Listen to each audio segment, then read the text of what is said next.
আমি এমনকি সেদিন অস্বীকার করতে পারবেন না পরিবার, আমি বিনীত গোয়েল সিপিকে নিয়ে গেছিলাম আমার সাথে, যদি বাবা মার কোনো সন্দেহ থাকে তাদের থেকে তার কথা শুনবার জন্য আমি প্রায় 1 ঘন্টা ছিলাম।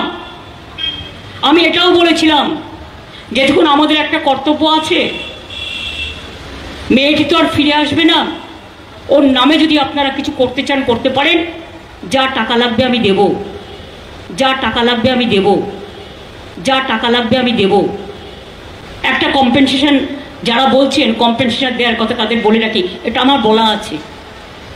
হ্যাঁ আমরা 10 লক্ষ টাকা তো দিতেই পারি পরিবারকে, হ্যাঁ আমরা 10 লক্ষ টাকা তো দিতেই পারি পরিবারকে, হ্যাঁ আমরা 10 লক্ষ টাকা তো দিতেই পারি পরিবারকে। উনি মারা গেছে ও শুক্রবার, রবিবার সম্ভবত ওদের কাজ ছিল বা কিছু একটা, যেটুকু থাকে ক্রিয়াকর্ম বা কিছু একটা। আমি ইচ্ছা করে সেদিন ডিস্টার্ব করিনি পরিবারকে। মুরলি গেছিল রিপোর্ট দিতে বিকেলে, সোমবার দিন সম্ভবত আমি তাদের বাড়িতে গিয়েছিলাম, মোস্ট প্রবলি সোমবার, মঙ্গলবার হতে পারে, বাট আমার মনে হচ্ছে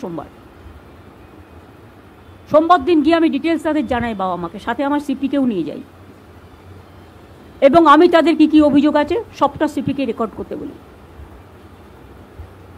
আর অনেকে বলে বেড়াচ্ছে না আমি টাকার কথা বলেছি, আমি মোটেই বলিনি। আমাকে প্রমাণ দেখা কোথাও আমি টাকার কথা বলেছি, মেনশন করেছি। মিথ্যে কথা, কুৎসা, অপপ্রচার, চক্রান্ত। এখন বলুন আপনারা কি বলবেন?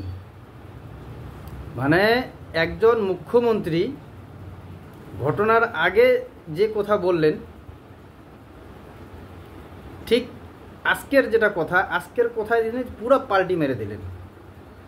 কিন্তু স্বয়ং তিনি মুখ্যমন্ত্রী, সর্বস্ব পদে বসে আছেন তিনি, তার মুখ থেকে যদি এরকম করে কথা চেঞ্জ হয়ে যায়,